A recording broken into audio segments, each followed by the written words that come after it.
decembru se lahko sladkamo s tako imenovanim božjim sadežem kakijem. Jemo ga lahko svežega ali že posušenega. S sušenjem kakijev se že 34 let ukvarja Janko Brajnik, diplomirani agronom iz Boninov. Je eden redkih, ki kakije suši po stari japonski metodi, ki jo je malce prilagodil vlažnemu zimskemu vremenu v Istri. Kaki se pobere, najboljše čim bliže zrelosti, vendar mora biti še čvrst. In potem jih olupimo.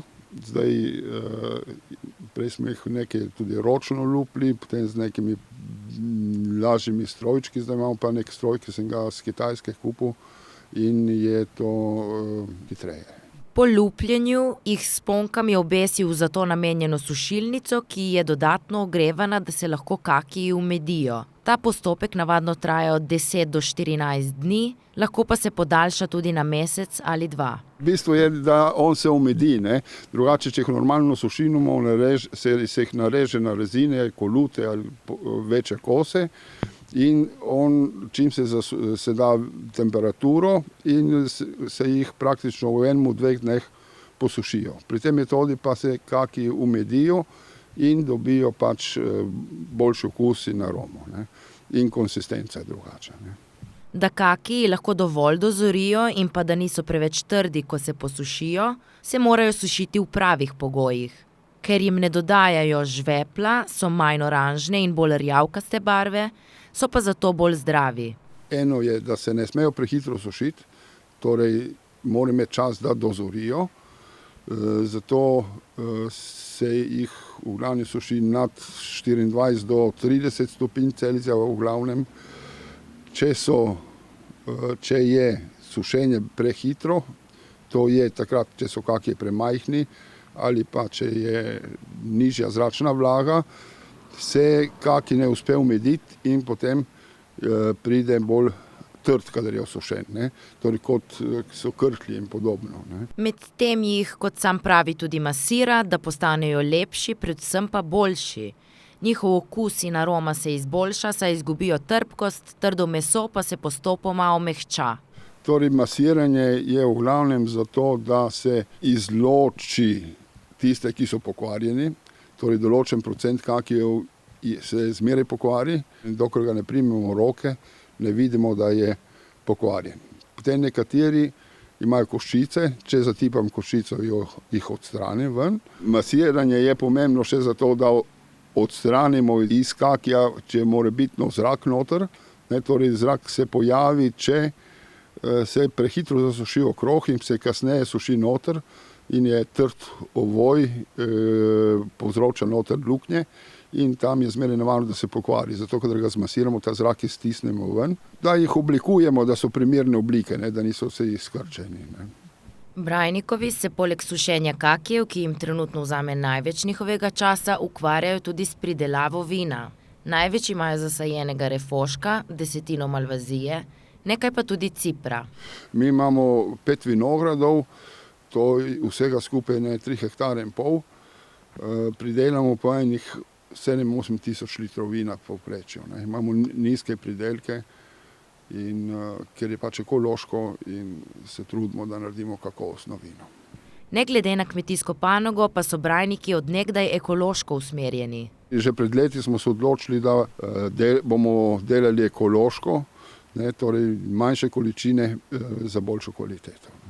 Ta zdrav zlati sadež, ki mu ponekod pravijo tudi rajsko jabolko, je poln vitaminov, mineralov in antioksidantov. Posušen kaki pa je nekaj posebnega in je lahko odlična in bolj zdrava poslastica za vse tiste, ki imajo radi sladke jedi za dolge zimske dni.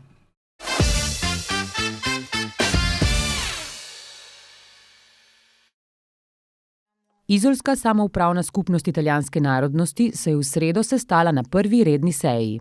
Obravnavali so program dela in financiranja za leto 2023.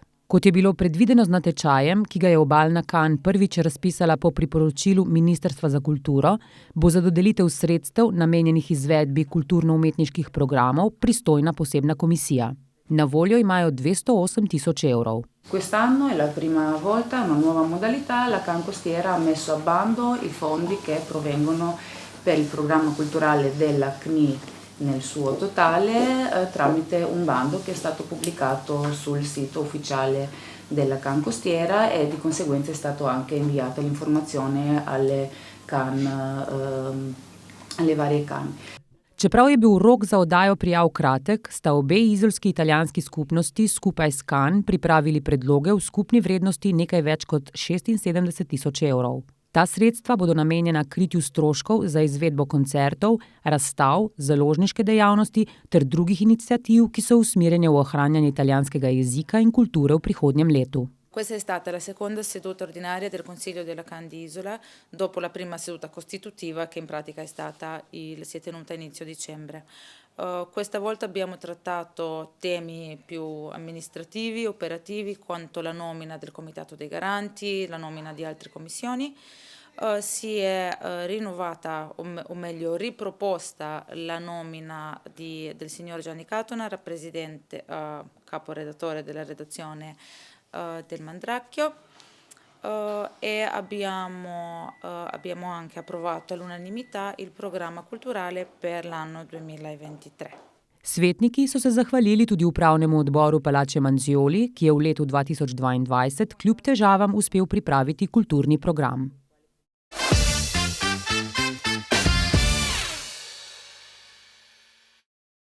Čeprav je pestro praznično dogajanje zajelo celotno slovensko Istro, dogodki se večinoma odvijajo v večjih mestih. Zato so se Lucijčani združili in organizirali svoj dogodek, Street Christmas, kjer je bilo poskrbljeno za glasbo, hrano, pijačo in druženje za vse generacije.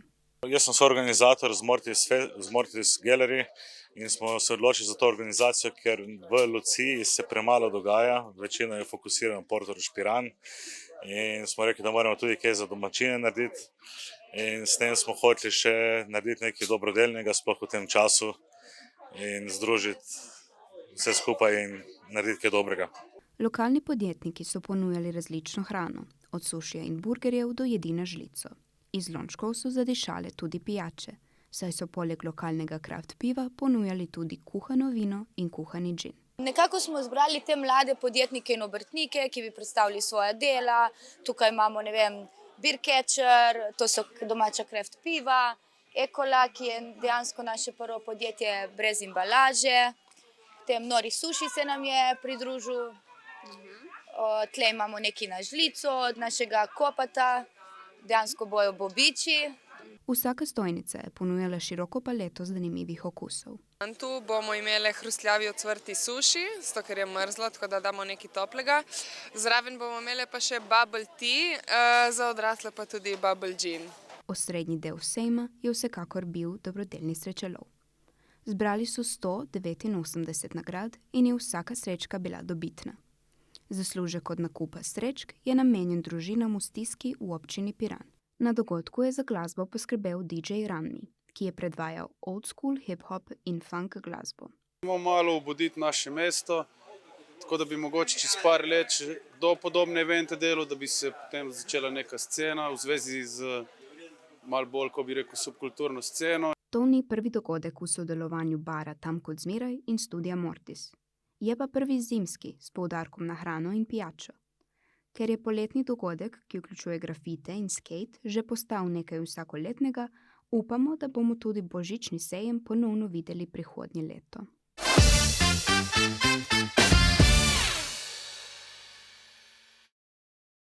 V Luki Koper praznujejo. V prvih 9 mesecih je skupina Luka odlično poslovala. Dobri rezultati pa so predvsem odraz povečanega pretovora, večjega obsega opravljenih storitev ter višjih prihodkov iz naslova skladiščnin. Poslovni izid iz poslovanja je v tem obdobju znašal 66,2 milijona evrov, kar je za 183% več od lanskega. V četrtek zjutraj pa so v Luki zabeležili še poseben rekord. Pretovorjen je bil milijonti kontejner v tem letu. Ob tej priložnosti so na kontejnerski terminal povabili poslovne partnerje in predstavnike medijev ter s slavnostnim premikom kontejnerja z ladje, ki je v Luko priplula z Daljnega vzhoda, obeležili rekordni dosežek. Še enkrat bi čestital poslovodstvo Luke Koper za res velik dosežek in presežen mejnik pretovorov milijontega kontejnerja v Luki Koper.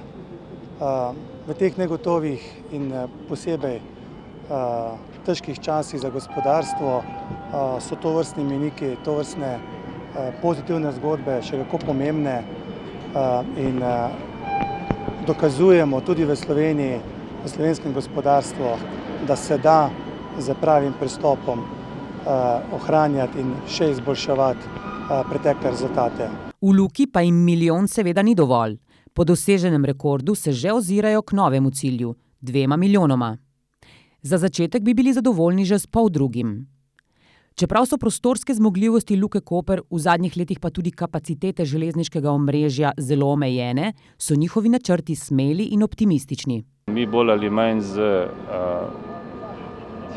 rekonstrukcijo obstoječih skladiščnih blokov in razširitvijo skladiščnih blokov ter izgradnjo severnega dela Pomora bomo pripravljeni. Je pa res, to lahko izpostavim, kar se v letošnjem letu dogaja zaradi vseh teh razmer, tudi na železniški infrastrukturi, da se nam je ravno na kontejnerskem terminalu popolnoma porušil model Split. Trenutno približno 55% pretovora poteka po cesti in samo 45% po železnici. V preteklosti je to razmerje bilo popolnoma obratno. In če bomo imeli na nek način zagotovljen ustrezen servis na, bom rekel, zaledni strani, predvsem govorimo o železnici, verjamem, da je tam 1,5 milijona dosegljiv mnogo prej. Po besedah predsednika uprave bo Luka Koper na poldrugi milijon pretovorjenih kontejnerjev pripravljena v roku 5 let. Zaenkrat se torej veselijo milijontega kontejnerja.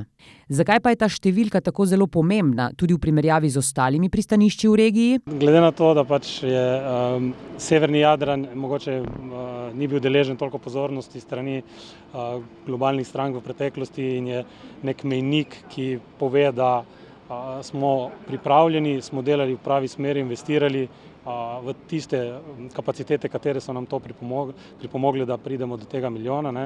In dejansko je to en mejnik, ker enostavno prvi milijon v severnem Jadranu ali pa v celem Jadranskem morju, bom rekel, pri vseh pristaniščih je tako pomemben, da nas je še dodatno utrdil na prvem mestu in verjetno tudi promocija zdaj Kopra v svetovnih medijih bo bistveno višja in od tega si lahko tudi nadejamo kakšne dodatne tovore in nove povezave in tako dalje. Ker prvi milijon se ne pozabi nikoli. Nekaj takega, ja. Najpomembnejši poslovni partnerji koprskega pristanišča prihajajo iz Daljnega vzhoda, predvsem Koreje, Japonske in Kitajske, razvijajo pa tudi druge trge v Aziji in svoje priložnosti iščejo še v Južni in Severni Ameriki. Ladja, ki je pripeljala milijonti kontejner, v Koper prihaja iz Koreje, preko Sueškega prekopa pripluje v Mediteransko morje, Luka Koper pa je prvo pristanišče, v katerem se ustavi. In kaj je v milijontem kontejnerju priplulo v koprsko pristanišče? Raznih seveda dobrin, ki se na nek način prodajajo za splošno uporabo v retailu. Ogromno je sestavnih delov za avtomobilsko industrijo, v zadnjem obdobju zraven sadja, zelenjave, ogromno, baterij, kar dodatno seveda nam nekje povpraševanje po hlajenih kontejnerjih dviguje. Skratka, v zadnjem času tudi avtomobili, skratka, mnogo tega se pretovarja skozi kontejnerje. Luki napovedujejo še en rekord. Pričakujejo namreč, da bodo v naslednjem tednu zaokrožili številko 800 tisoč pretovorjenih avtomobilov.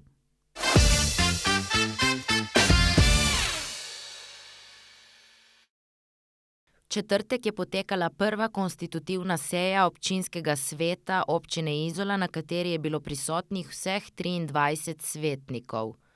Na seji so potrdili mandate občinskim svetnikom, prebrali poročilo občinske volilne komisije in posebne občinske volilne komisije ter imenovali komisijo za mandatna vprašanja, volitve in imenovanja. Komisija je ugotovila izvolitev župana. Sledil je nagovor novega župana, ki v svojem mandatu ne bo podpisoval koalicijske pogodbe. To ni potrebno.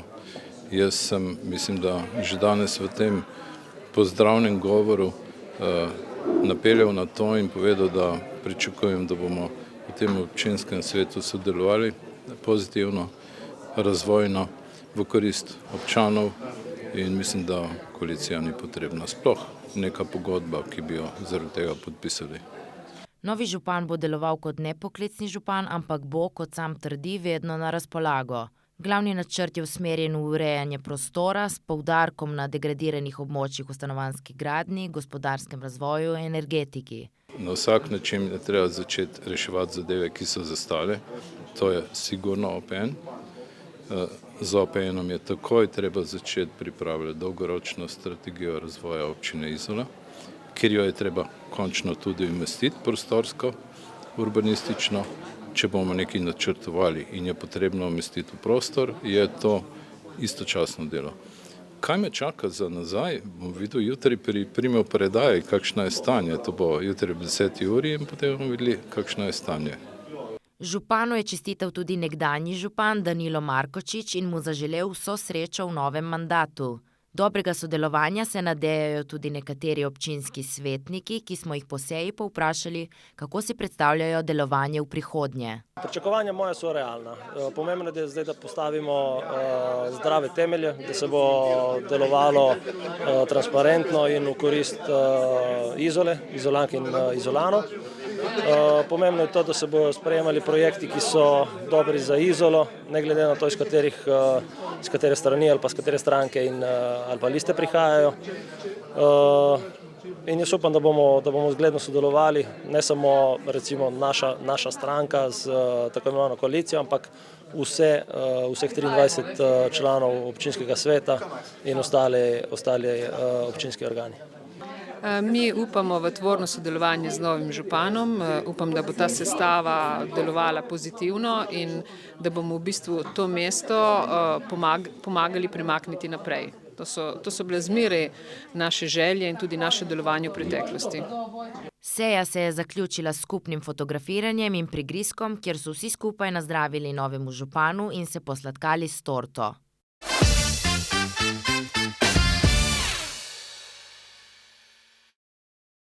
Še dober teden nas čaka do zaključka tega leta in odšli smo na Koprske ulice povprašati ljudi, po čem si bodo zapomnili leto 2022. Potem, da sem končno začel hoditi na gledališki trening in po mnogih šolskih uspehih. Super, še kaj ali to je to? Glede politične situacije raje ne bom komentiral, drugače pa dosti dobrih kolegov sem tudi spoznal letos, potem v glavnem. Za tisto leto bil sem na izmenjavi na Portugalskem in to je mogoče najbolj zanimiva stvar, ki se je zgodila tistega leta. In tam sem bil 6 mesecev, sem se naučil jezika, sem spoznal veliko kulture, ki je bila ful različna od tiste slovenske in celo balkanske in kaj je že kulture. Tako da, v bistvu to je edina stvar, ki je me res razveselila. Ja, da je malo boljše. In mora biti še boljše. Tržnica je zelo v redu, to je videti in napreduje kot Koper, kot župan in to je v redu. Kaj pa na osebnem področju, ste kaj dosegli? Osebne je še kar. Zdravlje se kar je majhna penzija in je velika, kot hočete. Tako je. Ne imamo vsi tam. Po marsičem, ampak najbolj sem zadovoljna za družino, da smo skupaj in da sem jaz lepo dobro preživela operacijo srca in da je zdaj okej, in da sem lahko še naprej z njima. Ja, bomo še videli, Upam, da bo ne boljše, ampak saj da ne bo hujše, Tako, mislim, da bo šlo. Prenova stanovanja, prenova tržnice in to je to v glavnem. Tem, da smo šli spet nazaj na normalno v šoli, da je konc korone. In končno malo manj korone. To. Na lučke, da ni več covida, Koper je ful lep, je poln lučke. Ja, ful lepo zadrsati na ledu. Poročil sem se letos. Tako da to je zir ena stvar, ko si jo bom zapomnil. Tako da to je to. Loro e grandi persone vicino a me. Nonostante tutto abbiamo passato momenti difficili, però poteva andare sempre peggio. Ci siamo impegnati tanto, tutti quanti, soprattutto il personale sanitario. e sono grato di tutto quello che ho ricevuto e ho potuto fare. Tako ljudje iz koprskih ulic o tem, po čem si bodo zapomnili leto 2022. Pa lepe praznike.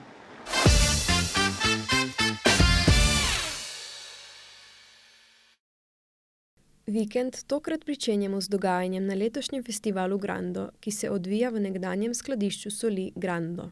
24. december, zimska pravljica s Klaudijo Hercog in prihodom Božička. Isti večer pa še Disco Night, torej Saturday Night Fever z Showcast ekipo Benjamina Šoka, z Abak Beatom in Teom Orlandom. In seveda še special guests Hula Hoop iz društva Hop. Robert Vatovec Big Band z projektom Italian Concept, torej Big Band z aranžmaji italijanskih znanih melodij in pesmi, tako da v nedeljo 25. V torek 27. decembra ob 19.30 se bo odvijala še predstava Večer z Borisom Kobalom. Za zaključek tedna pa vabijo še na zadnji Canela Bar koncert. 12. zadnji Canela Bar, rock večer z Teddy Bearsi in Beatles Legendado, torej rock and roll 60-70 večer. Še ena izmed letošnjih novosti pa je kotalkališče, ki bo odprto do konca decembra.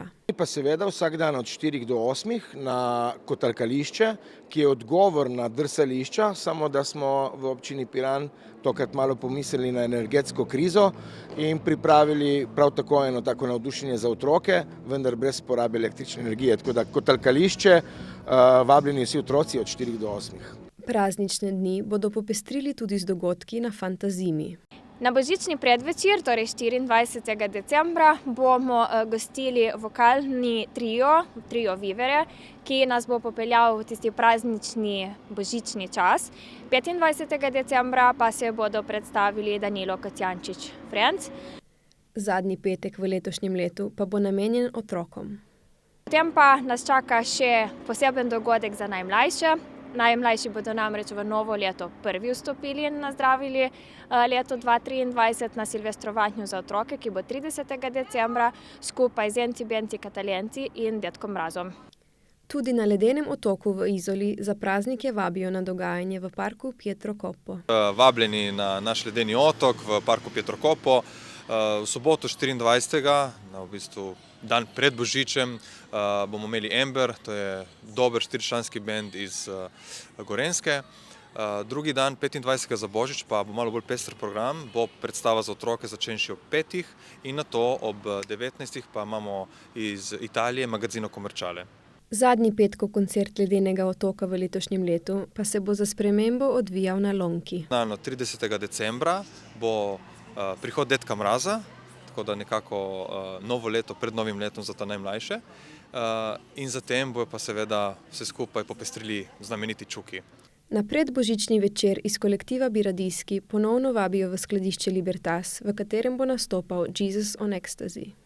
24.12. delamo v Libertasu alternativo polnočnici, ki v bistvu je na nek način že tradicionalna prireditev, ki jo ustvarjamo različni samonikli kolektivi na obali, pač od MKC do Indeja in zdaj je pač prišla ta prilika, da bo v Libertasu, tako da zelo vabljeni vsi, ki iščete alternativo polnočnici. Na božični dan pa na obisk tokrat vabi tudi najstarejša Betola v Kopru. Tega bomo imeli predstavo s kolektivom Pero Srce, delom kolektiva Pero Srce in potem sledi še koncert Peška, ki zna biti, da je zadnji koncert v takšni zasedbi, tako da se splača predpogledati. Mislim reči, mi smo tukaj naredili eno veliko predstavo na Božič, 25. decembra 2022 je v Rampinu en zelo fantastičen bar. Mislim reči, to je tako meni zelo, zelo pomemben, poseben, res takšen alternativen bar in imamo to predstavo gledališko Are Christmas, bolana. In na Peška koncert, ne moreš dimentikati, to ne. Prosti, ampak res ne. Za zaključek pa v gledališču Koper vabijo še na zadnjo komedijo letos. Naj še omenim fantovščino, ki k nam prihaja 30. decembra, se pravi dan pred Silvestrovom, vabljeni vsi, ki se želite nasmejati znanim stand-up-ovcem iz Slovenije.